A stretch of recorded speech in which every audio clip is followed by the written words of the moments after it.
So today we're going to get into one of the most, I think, just astonishing turning points in global history. Hmm. We're talking about Francisco Pizarro, a man who came from, well, basically nothing in 16th century Spain. Right. And somehow he manages to take down the massive, incredibly advanced Inca Empire. It really is a wild story. You have this tiny force, just a few hundred men, going up against one of the largest and most organized civilizations in the world at the time. Exactly. So the real question is how? How did this happen? And that's what we'll explore. It wasn't just about weapons, it was about timing, strategy, and taking advantage of chaos. Okay, so let's start at the beginning with Pizarro himself.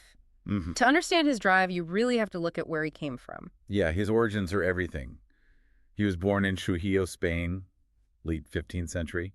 And when we say he was poor, we mean rock bottom. He wasn't just poor, he was born illegitimately, he got zero formal education, and was illiterate his entire life. His job as a kid was herding pigs. I mean, in the very rigid society of Spain back then, you just couldn't start any lower on the social ladder. So for a guy like that, what options are there? Almost none, except the New World. Yeah. It was the one place you could go to completely reinvent yourself. He wasn't just looking for money. He was after fame, status, things he could never get at home. And he got experience first, right? He didn't just show up in Peru. Oh yeah, he spent years as a soldier, fighting in the Caribbean and Central America.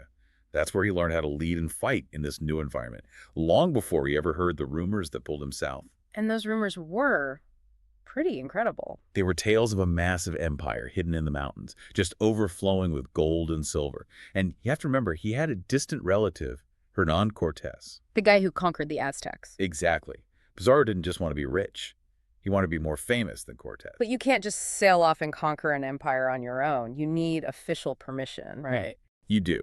And this is where Pizarro was really smart, politically. He sailed all the way back to Spain to meet with the king, Charles V. And he gets it. He gets the legal right to conquer. He does. He gets a royal license that names him governor and captain general of whatever lands he can take.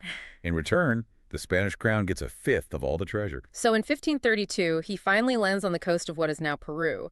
And his huge invasion force is, what, like 168 men? That's it. It's a tiny, almost desperate group. But, and this is a huge but, they have technology the Inca have never seen. Steel armor, steel swords. And horses. Don't forget the horses.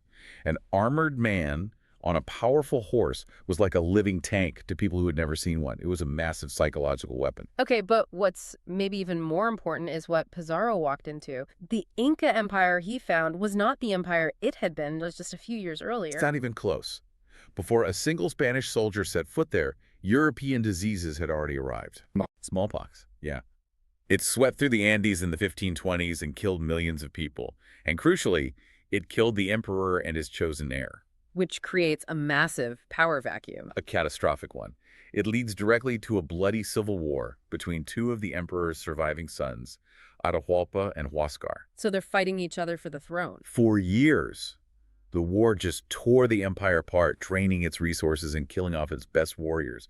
By the time Pizarro shows up in 1532, Atahualpa has just won, but the empire is exhausted and deeply divided. So the Spanish didn't face a strong, unified empire. No, they faced a civilization that was already bleeding out from plague and war. Their timing, just by pure luck, was perfect. And Pizarro, even though he couldn't read or write, was a brilliant, ruthless strategist. He figured something out very quickly. Yeah, he understood that the entire empire revolved around one person, the supreme leader, the Santa Inca. A figure they believed was semi-divine. Right. So Pizarro's whole plan becomes capture the leader, take out the head, and the body will collapse. So he takes his tiny army and starts marching inland, up into the Andes Mountains, toward a city called Cajamarca. Which is where the victorious Emperor Atahualpa was resting with his army. Now, Pizarro knows he can't possibly win a real battle. Atahualpa has tens of thousands of soldiers. So he doesn't try. He uses deception instead. He sends a message inviting the emperor to a peaceful meeting in the town square. And Atahualpa agrees to this. He does. He's probably feeling overconfident after winning the Civil War. He arrives in the square with thousands of his nobles in attendance, a huge display of power. But there's a critical detail here. A fatal one. To show that he's coming in peace, his followers are almost completely unarmed. Meanwhile, Pizarro's men Are hidden. Soldiers with swords, cannons, and horses are secretly positioned in all the buildings surrounding the square. It's a perfect ambush. So what's the trigger? How do they start it? It's all very staged. A Spanish priest comes forward and tries to explain Christianity to Atahualpa. He hands him a Bible. Which would have just been a strange object to Atahualpa. Exactly. He's confused, he's offended by the priest, demanding he submit to a foreign king, and he throws the book on the ground. And that's the excuse Pizarro needed. That's the signal. The Spanish charge out from the buildings, the noise from the cannons, the sight of the horses. It was absolute chaos. Panic. Complete panic. The Inca attendants were trapped in the square. The Spanish goal was simple: get to Atahualpa. They fought their way to his litter, pulled him down, and captured him. And in that one encounter, thousands of Inca were killed. Thousands, while the Spanish lost basically no one. The trap worked perfectly. And just like that, the head of the empire is gone. He's a prisoner. The whole system just freezes. With their god king captured, no one knows what to do. Pizarro now holds all the cards. Atahualpa figures out pretty quickly what these invaders really want. Oh, yeah. He makes them an offer. He offers to pay a ransom for his freedom. And it is the most famous ransom in history. He says he'll fill the room he's being held in with gold. Once with gold, up to as high as he can reach. And then he'll fill the same room twice over with silver. An unbelievable amount of wealth. And the Inca people deliver it. For months, a river of treasure flows into Cajamarca. Statues, jewelry, plates, priceless works of art representing centuries of their culture. And what did the Spanish do with these irreplaceable artifacts? This is the really tragic part. They saw it as raw material. They melted it all down. All of it. All of it. They turned centuries of art into simple gold and silver bars that were easier to divide up among themselves. So the ransom gets paid in full, and Pizarro, of course, lets Atahualpa go. Of course not. They had no intention of releasing him. They were terrified that as soon as he was free, he would rally his massive army and wipe them out. So they put him on trial. A complete sham trial. They charged him with things like idolatry and plotting against them, found him guilty, and executed him in 1533. And with his death? The empire shatters. Any hope of organized resistance just dies with him. It's the final blow. So with Atahualpa gone, Pizarro marches on the capital city, Cusco. Right, the heart of the empire. And it's important to know, they weren't always fighting alone. Many local tribes who hated being ruled by the Inca actually joined the Spanish. So they had local allies? They did. When they got to Cusco, they looted it completely, stripped the gold right off the temple walls. Right. And Pizarro set up a new Spanish government. But he doesn't stay in Cusco for long. No, he realizes it's not a great place for a capital. It's too high up in the mountains, too far inland. It's hard to manage a colony from there. He needs to be near the coast. Exactly. For ships, for communication, for getting all that treasure back to Spain. Mm-hmm.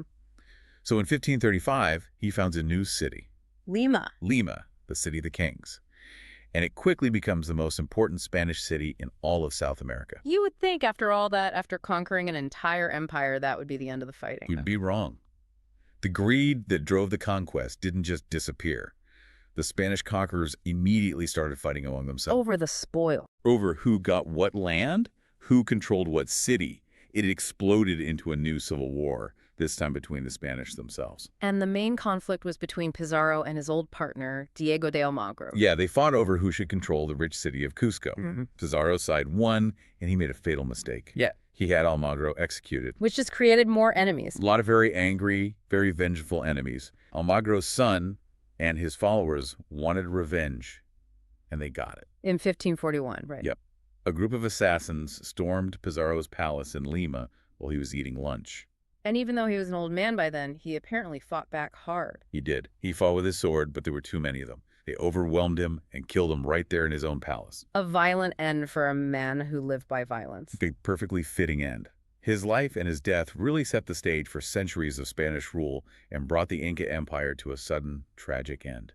It's just a stunning example of how internal weakness, disease, and a little bit of technology can let a tiny group of people topple a massive civilization. It truly is. So when you think about it, the whole conquest, from the moment they arrived to the fall of the capital, happened incredibly fast, less than 2 years. The collapse was astonishingly quick. Which leaves you with a really big question. What if the Spanish had arrived just 10 years earlier? Before the smallpox epidemic, before the Civil War, when the Inca Empire was at its absolute peak. Right. Would Pizarro's small band of adventurers have just been wiped out on the coast? Yeah. Would the history of an entire continent be completely different? Something to think about. See you next time.